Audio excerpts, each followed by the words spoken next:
With the 1953 coup complete, the United States now had its man in Tehran. For the next quarter century, the U.S. and the Shah were locked in a strategic embrace, transforming Iran into a critical Cold War asset.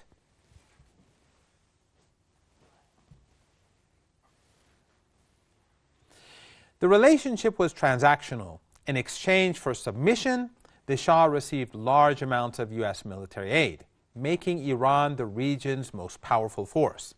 In return, he acted as Washington's policeman in the Persian Gulf and a bulwark against Soviet expansion. Repression was the regime's foundation.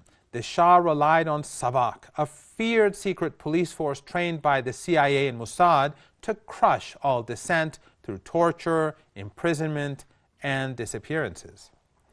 For Washington, it was a golden alliance: stability, oil access, and a reliable proxy.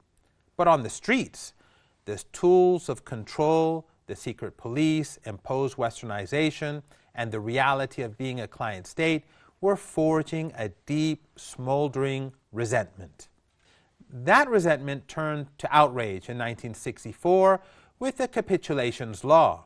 Imposed by the U.S., it granted all American government employees, as well as military personnel and their families in Iran, full legal immunity, a surrender of judicial sovereignty that was seen as the ultimate national humiliation.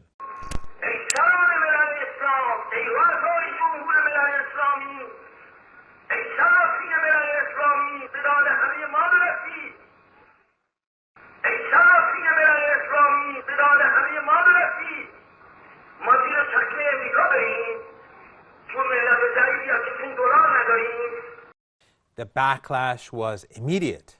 Imam Khomeini made fiery sermons against the agreement and was subsequently arrested and exiled.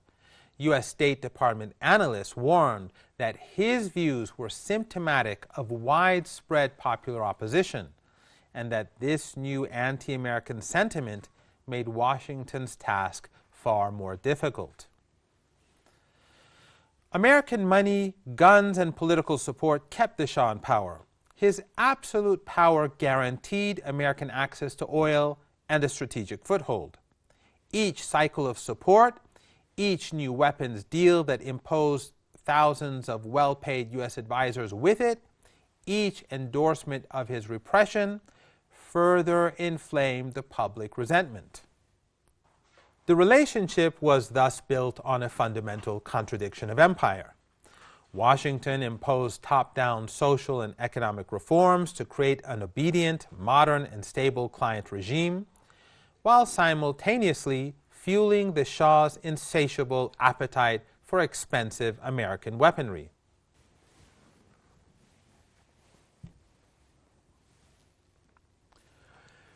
The pressure cooker exploded.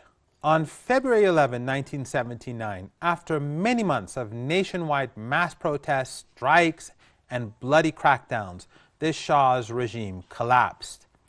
Significantly, during the protests and the day after a major massacre in Tehran by the Shah's troops, an event named Black Friday by the revolutionaries, U.S. President Jimmy Carter called the Shah and gave him his full support, outraging Iranians. After a referendum, weeks after the regime's collapse, the Islamic Republic was born, founded on a core principle: absolute independence from foreign domination, especially American. On October 22, 1979, the Shah, who had murdered and tortured tens of thousands of Iranians, was given refuge by the U.S., even as the U.S. Embassy in Tehran was conspiring against Iran, as it had in 1953. 2 weeks later, a group of Iranian students, fearing another U.S.-backed coup like that of 1953, stormed the U.S. Embassy in Tehran. After releasing the women and African Americans, they kept 52 American diplomats and Marines hostage for 444 days.